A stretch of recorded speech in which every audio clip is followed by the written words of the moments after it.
రాయలసీమలో ఉన్నటువంటి వైఎస్ఆర్సిపి నాయకులందరూ రాయలసీమ మీద మొసలి కన్నీరు గారుస్తూ మీటింగులు పెట్టుకుంటూ తిరుగుతున్నారు. మదనపల్లిలో, అనంతపూర్లో, రేపు కర్నూలులో రాయలసీమ మీద అవ్యాజ్యమైన ప్రేమను కనపరుస్తున్నారు. వీళ్ళ 5 ఏళ్ల పాలనలో రాయలసీమకి ఏం చేశారు? వీళ్ళు ఎక్కడైనా కాలువలో ఒక గంప మన్ను తీశారా? ఒక మీటర్ కాలువ తవ్వారా? కొట్టుకుపోయినటువంటి అన్నమయ్య డ్యామ్ వైపు కనీసం తిరిగి చూశారా? ఈరోజు రాయలసీమకి ఏదో అన్యాయం జరిగిపోయింది, రాయలసీమ లిఫ్ట్ ఆపేశారని చెప్పి అదే పాత సామెత గుర్తుకొస్తుంది, మొగుడిని కొట్టి ఏదో ఎక్కారు అన్నట్టు, మొగసాలకు ఎక్కినట్టు అని. ఆ రాయలసీమ ప్రాజెక్ట్ని చంపింది మీరు. 2021లోనే స్టే వస్తే ఆగిపోయిన ప్రాజెక్ట్ని మళ్ళీ మేము ఎట్లా ఆపుతాం నాకు అర్థం కాదు. ఆ మాట్లాడేటువంటి నాయకులకి ఇంగిత జ్ఞానం ఉందా లేదా అని నేను అడుగుతున్నా. ఆగిపోయిన ప్రాజెక్ట్ని మేము ఏ రకంగా ఆపుతాం?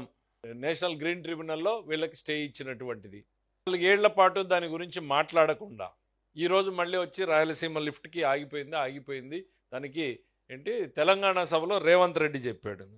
రేవంత్ రెడ్డి చెప్తే తర్వాత మీ పార్టీనో లేక మీ అలయన్స్ పార్టీనో ఉన్నటువంటి టీఆర్ఎస్, ఇప్పుడు కొత్త బీఆర్ఎస్లో ఉన్నటువంటి హరీష్ రావు అదే సభలో చెప్పాడు కదా ఆపింది మేము అని.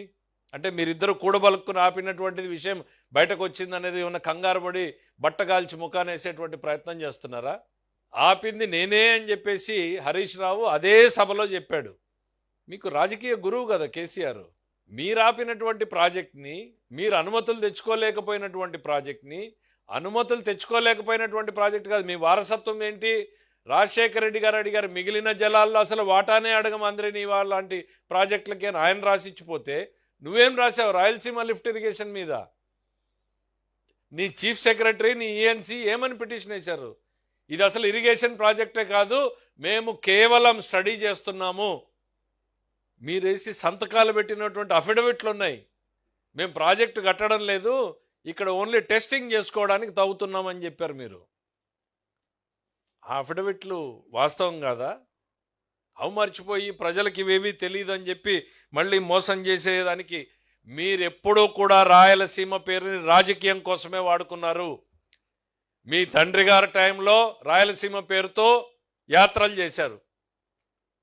ఆ రోజు నందమూరి తారక రామారావు నిజమైన రాయలసీమ పట్ల ప్రేమ చూపించినటువంటి వ్యక్తి. గాలేరు నగరి, తెలుగంగ, హంద్రీనీవా ఈ 3 ప్రాజెక్టులు తెలుగుదేశం ప్రభుత్వంలో ఆ రోజు నందమూరి తారక రామారావు గారి బ్రెయిన్ చైల్డ్లో పుట్టినటువంటి ప్రాజెక్టులు. 70 సంవత్సరాల కాంగ్రెస్ పార్టీ వారసులని చెప్పుకున్న మీరు రాయలసీమకి ఏం చేశారు ఆ రోజు? ఈరోజు రాయలసీమ బతుకుతోంది అంటే గాలేరు నగరి, హంద్రీనీవా, తెలుగంగ వల్లనే కాదని అడుగుతున్నా. దాంట్లో మీ కాంట్రిబ్యూషన్ ఏంటి? పోనీ మీ జగన్మోహన్ రెడ్డి గారు ఈ 3 ప్రాజెక్టుల్లో ఏం చేశాడని అక్కడ అడుగుతున్నా. వీళ్ళకి రాయలసీమ మీద అంత ప్రేమ ఉంటే ఎంత ఖర్చు పెట్టారు? చర్చకు రండి మీరు. హంద్రీనీవా ఒక్క సంవత్సరంలోనే 3700 కోట్ల రూపాయలను ఖర్చు పెట్టాం. ఒకే సంవత్సరంలో శాంక్షన్, ఒకే సంవత్సరంలో టెండర్ పిలవడం, ఒకే సంవత్సరంలోనే వర్క్స్ కంప్లీట్ చేయడం చరిత్రలో ఎప్పుడన్నా జరిగిందా? అది చంద్రబాబు నాయుడు గారికి రాయలసీమ మీద ఉన్నటువంటి ప్రేమ. మళ్ళీ 2000 కోట్ల రూపాయల పైన ఖర్చు పెడుతున్నాం ఇప్పుడు. ఇది కాక నేను చెప్తున్నా, 5 ఏళ్లలో శాసనసభలో మీరు రాయలసీమ పేరుని పలకడానికి మీరు సాహసించలేకపోయారు. ఇవాళ మేము ధైర్యంగా చెప్తున్నాం, రాయలసీమలో ఇదే శాసనసభలో రాయలసీమ హార్టికల్చర్ హబ్ పెడతాం 40,000 కోట్ల రూపాయలతో అని చెప్పగలిగినటువంటి దమ్ము ఈరోజు చంద్రబాబు నాయుడు గారి ప్రభుత్వానికి ఉందని చెప్తున్నాం.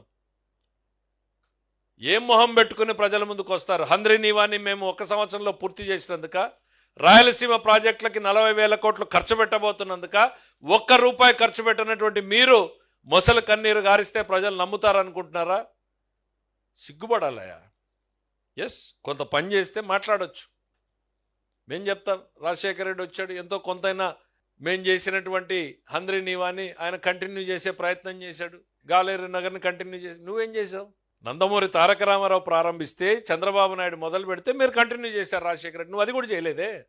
చరిత్రలో నీకు ప్లేస్ కూడా ఉండదు. మరి నువ్వు వచ్చి రాయలసీమ పేరు మీద పెడతా ఉన్నావు. ఇంకా ఏదో రాయలసీమలో కొత్త పేరు పెట్టుకున్నాం మేము, కొత్త ప్రాజెక్టు. మరి ముచ్చుమర్రికి దీనికి తేడా ఏముంది? ముచ్చుమర్రి ఆల్రెడీ మేము కట్టాం కదా, దానికి ఎటువంటి అబ్జెక్షన్ లేవు. ఈరోజు ముచ్చుమర్రి బ్రహ్మాండంగా పనిచేస్తూ ఉంది కదా.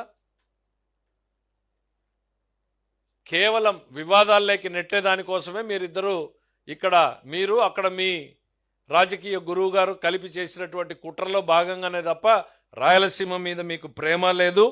రాయలసీమని కేవలం రాజకీయ అవసరాల కోసం, ప్రాంతీయ విద్వేషాలను రెచ్చగొట్టడం కోసమే మాత్రం వాడతారు. అది మీ నైజం. కులం, మతం, ప్రాంతం అనేటువంటివి మీ రాజకీయ పునాదులు. దాని మీదనే తప్ప మీకు వేరే ఆలోచన ఎక్కడా కూడా లేదు. ఎక్కడా కూడా 5 ఏళ్లలో మీరు రాయలసీమ మీద స్టే విధిస్తే నువ్వు వెకేట్ చేయడానికి ఏం చేశారు? ఒక్కరోజు కూడా మీరు ప్రయత్నం చేయలేదే. అదే మేము వస్తే ఏం చేశాం? ప్రాజెక్ట్ని కంప్లీట్ చేశాం. అన్నమయ్య డ్యామ్ కొట్టుకుపోతే దిక్కులేదు. ఇక్కడ ఎక్కడో పొరుగు రాష్ట్రంలో ఉన్న తుంగభద్ర డ్యాంలో గేటు కొట్టుకుపోతే తెల్లవారుజామున 5ంటికి మాకు తెలిస్తే 9ంటికి దగ్గరలో ఉన్న మా ఎమ్మెల్యే ఫస్ట్ వెళ్ళిపోయారు. అక్కడికి పొమ్మని చెప్పాం. ఈవినింగ్కి మొత్తం యంత్రాంగం చేరుకున్నాం. గేట్లు పెట్టడం కుదరదు అని అంటా ఉంటే దేశంలో బెస్ట్ ఎక్స్పర్ట్స్ని తీసుకొచ్చాం, గేట్లు పెట్టాం, పంటను కాపాడాం. మళ్ళీ ఈరోజు 33 గేట్లని ఒకే సంవత్సరంలో మారుస్తున్నాం. 18 గేట్లు నిలబడ్డాయి. మొన్ననే అనంతపురం మీడియాని మొత్తం తీసుకెళ్లి చూపించాం.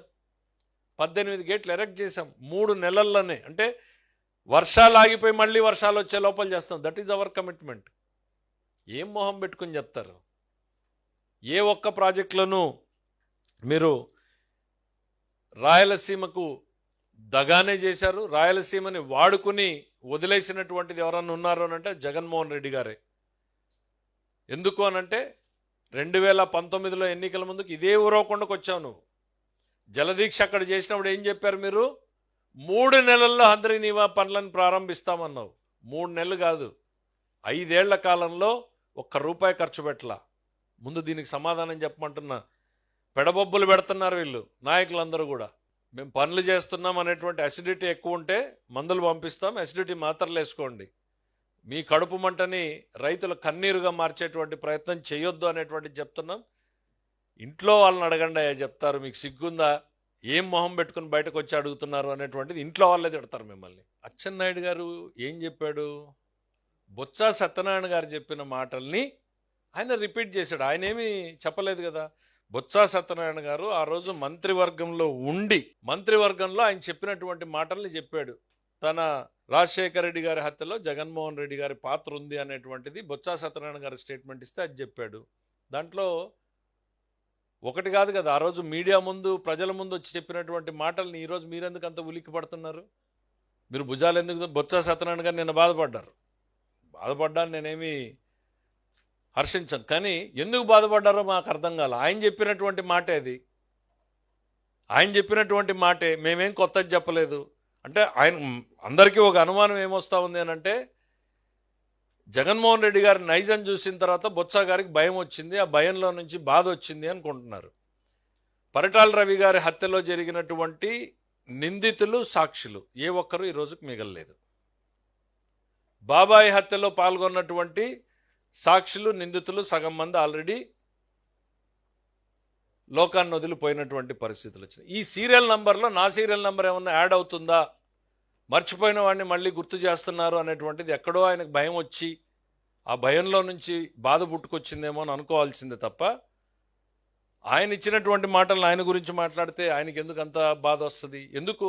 ఇవాళ మీరు హిస్టరీ ఒక్కసారి చూడండి. జగన్మోహన్ రెడ్డి గారి హిస్టరీని మనం చూస్తే బొత్స సత్యనారాయణ గారు ఏడవడంలో కొంత నిజం ఉంది. ఎందుకంటే గుండెపోటు నుంచి గొడ్డలిపోటు వరకు, తండ్రి మరణం నుంచి బాబాయ్ హత్య వరకు, తల్లి నుంచి చెల్లి వరకు, సహనిందితులు మోపిదేవి వెంకటరమణ నుంచి విజయసాయిరెడ్డి వరకు, మన డాక్టర్ సుధాకర్ రావు దగ్గర నుంచి మన సుబ్రహ్మణ్యం వరకు, ఎక్కడ చూసినా కూడా మీ నైజం ఏంది అనేది కళ్ళ ముందు కనపడతా ఉంటే బాధపడక ఏం చేస్తాడు ఆయన బొత్స సత్యనారాయణ గారు? నీ నైజం ఏంది అనేటువంటిది రాష్ట్ర ప్రజలు కళ్ళ ముందు కనపడతానే ఉంది. తెల్లవారుజామున 6:15 ముందే గొడ్డలిపోటుతో బాబాయ్ చనిపోయాడని తెలిస్తే గుండెపోటు అని చెప్పి మన టీవీలో ప్రచారం చేసి 5 నిమిషాల్లో చేరుకోగలిగినటువంటి మీరు 12 గంటలు సుదీర్ఘంగా ప్రయాణం చేసి మీరు చేరుకున్నారు అని అంటే బాబాయ్ మీద ప్రేమ ఉన్నట్ట? ఆ ఉన్నటువంటి సాక్ష్యాధారాలన్నీ తొలగిపోయే వరకు అక్కడికి చేరుకోకూడదనేటువంటి ఆలోచన ఉన్నట్ట? ఇంకా మీ హిస్టరీ లేకపోతే ఈయన గురించి ఇన్సిడెంట్లు చెప్తా ఉంటే ఆయన ప్రత్యర్థుల మీద జరిగినటువంటి దాడులు, రాజకీయ ప్రత్యర్థులు, ఎందుకు నిన్న మాట్లాడిన అచ్చెన్నాయుడు గారు ఎగ్జాంపుల్ తీసుకోండి. పాపం ఆయన సర్జరీ చేయించుకుంటే 700 కిలోమీటర్లు ప్యాంటు మళ్ళీ సర్జరీ అయిన పాయింట్లో కుట్లూడిపోయి మళ్ళీ రక్తం వస్తే కూడా కనీసం కనికరం లేకుండా 700 కిలోమీటర్లు బొలిరో జీపుల్లో తిప్పి తిప్పి తీసుకొచ్చారే. ఒక ఎంపీగా ఉన్నటువంటి వ్యక్తిని మీరు హింసించారే. న్యాయస్థానాల్ని మీరు నిన్ననే కామెంట్ చేసిందే, జడ్జిలు తిట్టిన రోజే మేము చర్యలు తీసుకుని ఉంటే ఈ పరిస్థితి వచ్చేది కాదు అనేటువంటిది. ఎలక్షన్ కమిషనర్ని రాష్ట్రంలో లేకుండా పక్క రాష్ట్రంలోకి పోయే పరిస్థితులను కల్పించావే. ఈ జగన్మోహన్ రెడ్డి గారి నైజమేంది అనేది కళ్ళ ముందు కనపడతా ఉంటే బొత్స సత్యనారాయణ గారు బాధపడక భయపడక ఏం చేస్తారు? మేం కాదు, ఆ రోజు గవర్నమెంట్లో ఉన్నది ఆయన. గవర్నమెంట్లో ఉన్నటువంటి ఆయన బొత్స సత్యనారాయణ గారు ఆ మాట చెప్పాడు. ఇంకా చెప్పాలి, ఆ రోజున్న కిరణ్ కుమార్ రెడ్డి గారు ఒకటి చెప్పాడు, పరిటాల రవి హత్య కేసులో జగన్మోహన్ రెడ్డిని కాపాడడానికి నేను 60 రోజులు కష్టపడ్డాను అన్నాడు. కష్టపడ్డాడు అంటే దాని అర్థం ఏంటి? ఇప్పుడు లేనటువంటి వ్యక్తిని ఎవరినో కాపాడేటువంటి ప్రయత్నం లేదు కదా, చేయలేరు కదా. దాంతో సంబంధం లేని ఎల్లైనో పుల్లయ్య కోసమో కాపాడేదానికోసం 60 రోజులు కష్టపడక్కర్లేదు కదా. మరి కిరణ్ కుమార్ రెడ్డి గారు చెప్పాలి ఏం కష్టపడ్డాడు. మా అచ్చన్న గారు ఏమీ మాట్లాడాల, అందరూ చెప్పినటువంటి మాటల్ని గుర్తు చేశాడు. రోసయ్య గారు ఇట్లన్నారు, ఆ రోజు జరిగిన సంఘటనలు ఇవి, బొత్స సత్యనారాయణ గారు ఇదన్నారు. నేనేం చెప్తున్నాను, ఇవాళ చరిత్రలో జరిగినటువంటివన్నీ ఒక్కసారి గుర్తు చేస్తున్నాం తప్ప అభూత కల్పనలు మేమేం కొత్త కల్పించి చెప్పడం లేదు కదా జగన్మోహన్ రెడ్డి గారి మీద. ఇవి ఏవన్నా కూడా అల్టిమేట్లీ లబ్ధిదారుడు ఆయనే. అది కోడికత్త అయినా గులకరాయి అయినా, తండ్రి మరణమైనా బాబాయ్ హత్య అయినా, అన్నింటినీ ఆయన ఒక సింపతిగా మలుచుకునేటువంటి ప్రయత్నం చేయడంలో ఆయన ఎక్స్పర్ట్. ఓ సంఘటన జరుగుతుంది, చేయించేది ఆయనే, మళ్ళా బాధితుడిగా నటించేది ఆయనే.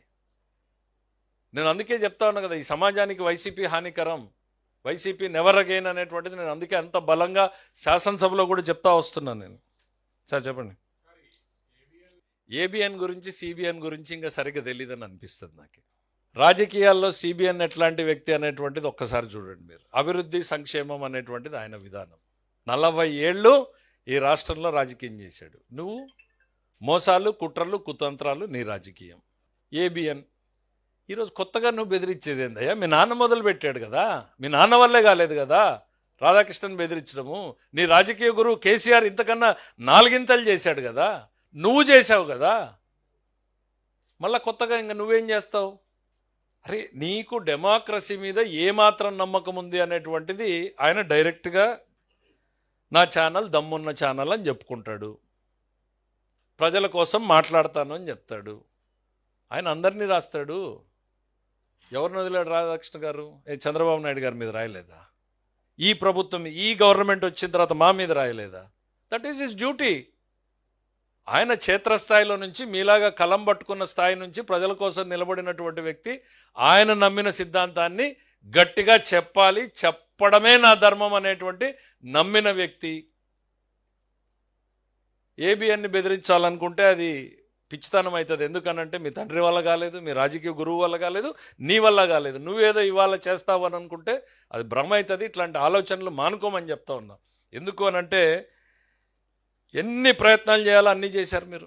కేసులు పెట్టారు, డబ్బులు ఇవ్వకుండా ఆపారు, ఇక ఛానల్ ఎక్కడ టెలికాస్ట్ కాకుండా చూశారు, అన్నీ కూడా చేశారు. మీకు అధికారం పోయిన అహంకారం మాత్రం తగ్గలేదు. అధికారంలో ఉన్న మేమేమో ప్రజల కూలీలన్నీ చెప్పుకుంటాం, మీరు మాత్రం ఇంకా పాలకులు పెత్తందారుల మనస్తత్వం. అడుగడుగునా కూడా మీ పెత్తందారుల వ్యవస్థ, బయటకు వెళ్తే రప్పా రప్పా నరుకుతామనేటువంటి వ్యవస్థ, ప్రజల్ని హింసిస్తాము, బెదిరిస్తాము అనేటువంటిది ప్రత్యక్షంగా ఇప్పుడే చెప్తున్నారంటే మీరు శాసనసభలో లేకుండా పోయారు, రేపు ప్రజల్లో కూడా లేకుండా పోతారు, గ్యారంటీగా చెప్పగలుగుతున్నాం మేము. డెఫినెట్గా ఒక్క అరటిపండు మీదనే కాదు, చాలా వాటి మీద ఇవన్నీ ప్రభావం పడేటువంటి పరిస్థితులు ఉన్నాయి. వాటిని అన్నింటినీ కూడా, ఎందుకనంటే యుద్ధం అనేటువంటిది ఎవ్వరి చేతిలో లేనటువంటి పరిస్థితులు మనకివి. సో వాటిని గమనిస్తున్నాం, ఎట్లా ఏ స్టేజ్లో ఏం జరుగుతుంది. ఎందుకనంటే డే టు డే వాచ్ చేయాల్సినటువంటి పరిస్థితి ఇది. మన రాష్ట్రము మన దేశం చేతుల్లో కూడా లేదు. అప్రాపరేట్గా ఏ రకమైన చర్యలు తీసుకోవాలో వాటన్నింటిని కూడా తీసుకుంటామనేటువంటి చెప్పండి. అంటే బేసిక్గా విత్ ఇన్ ది కంట్రీ ఏమవుతుందంటే ఎస్టాబ్లిష్డ్ మార్కెట్స్ ఆల్రెడీ ఉంటాయి. ఎక్స్పోర్ట్ ఉన్నప్పుడే మనకి ఆ సర్ప్లస్ బయటికి పోతుంది, ప్రైస్ మెయింటైన్ అవుతుంది. బట్ ఏది ఏమైనా రైతుల్ని కాపాడాల్సినటువంటి బాధ్యత మన మీద ఉంది. వాటిని కాపాడుతూనే ఉంటాం. ఇప్పుడు ఆయన మావి గన్ అంటాడు, ఇంకొక ఆయన పెంట గన్ అంటాడు. అసలు ప్రజల మీద ప్రేమ ఉంచండి అయ్యా. 24 గంటల విషయం చిమ్మడమే, 24 గంటలు. అరే పొద్దున్న లేచిన దగ్గర నుంచి రాత్రి వరకు 74 ఏళ్ళు 75 ఏళ్ల వయసులో చంద్రబాబు నాయుడు పనిచేస్తుంటే ఇట్ట కాదు ఇది చెయ్యి అని చెప్పేటువంటి ఒక పాజిటివ్ సలహా మీ నోటి నుంచి రాదు. ఎవడన్నా వస్తాను అంటే టెండర్ లేకుండా బెదిరిస్తాం మేము, హాస్పిటల్ ఎవడు తీసుకుంటాడు అనేటువంటిది. ఖచ్చితంగా అద్భుతమైన సంస్థలు వస్తాయి రాష్ట్రానికి. నువ్వు ఎంత బెదిరించినా కూడా వేల కోట్ల పెట్టుబడులే వస్తున్నాయి. చరిత్రహీనుడు అయ్యేటువంటి పరిస్థితులు తొందరలో ఉన్నాయి. ప్రజల కోసం రాజధాని కట్టుకుంటూ ఉంటే చివరిలో ఒక విషం చుక్క. రాధాకృష్ణ గారి గురించి అంటే నాకు ఇందాక ఒకటి గుర్తుకొచ్చింది. ఆయన ఇప్పుడే కాదు ఎప్పుడు కూడా రాస్తూనే ఉంటాడు. మేము అధికారంలో ఉన్నప్పుడు చుక్కల్లో చంద్రుడా నేలకు దిగాయా అని రాశాడు. మరి ఆ రోజు ముఖ్యమంత్రి చంద్రబాబు గారు బాధపడలేదే? నేను చెప్పా కదా, మా శాఖ గురించి కూడా రాస్తాడు. అందులో నిజం ఉందా లేదా?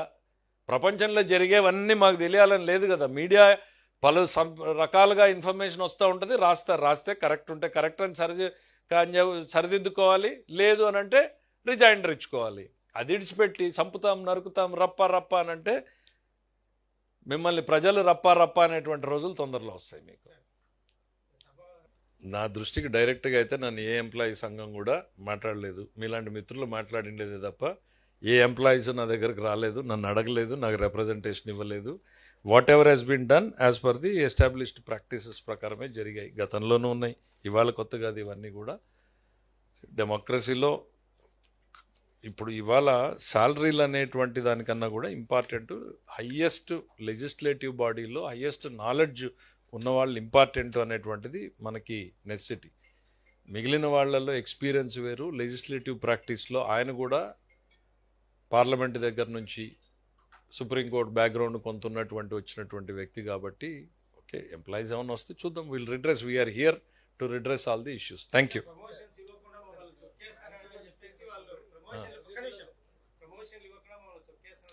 చిన్న ఇష్యూ మాట్లాడదు. వాళ్ళకి ఎవరికన్నా ఎంప్లాయీస్కి ఎవరికన్నా గ్రీవెన్స్ ఉంటే వాళ్ళు వచ్చి రిప్రజెంట్ చేస్తారు. We are here to sort out. No, దాని మీద ఆల్రెడీ వాళ్ళు ఏదో షోకాజ్ నోటీస్ ఇచ్చారు, దానికి రిప్లై ఫైల్ చేశారు. కనీసం జగన్మోహన్ రెడ్డి గారి గవర్నమెంట్లో రిప్లై కూడా ఫైల్ చేయాలి. అది మంచి పని చెప్పారు మీరు గుర్తు చేసి. రిప్లై కనీసం వాళ్ళు ఇచ్చినటువంటి దానికి రిప్లై కూడా ఫైల్ చేయలేదు. ఈరోజు ఎక్కడున్న కద్దరు చొక్కలు తగిలించుకుని వచ్చి ప్రజల మీద ప్రేమను కనపరుస్తున్నారు. అట్లీస్ట్ రిప్లై అయినా ఏదో ఫైల్ చేసినట్టున్నారు. రాయలసీమ లిఫ్ట్ ఇరిగేషన్ కన్నా ముందు ఇవాళ ముచ్చుమర్రి అక్కడ పనిచేస్తూ ఉంది. సేమ్ డెప్త్, సేమ్ వాటర్ని, ఇంకా దానికన్నా 2 అడుగులు కిందకుంది ఇది. ముచ్చుమర్రి నుంచి చంద్రబాబు నాయుడు గారు ఎటువంటి వివాదాలు లేకుండా నీళ్లు తీసుకొస్తున్నారు. నువ్వు రాయలసీమ లిఫ్ట్ ఇరిగేషన్ ఇంకో పేరు ఎందుకు? ఇప్పుడు వివాదాలకి మీరిద్దరు మాట్లాడుకుని చేసుకున్నట్టుంది కేసీఆర్ అవి. ఇద్దరు రాజకీయ లబ్ధి పొందేదానికోసం. Thank you.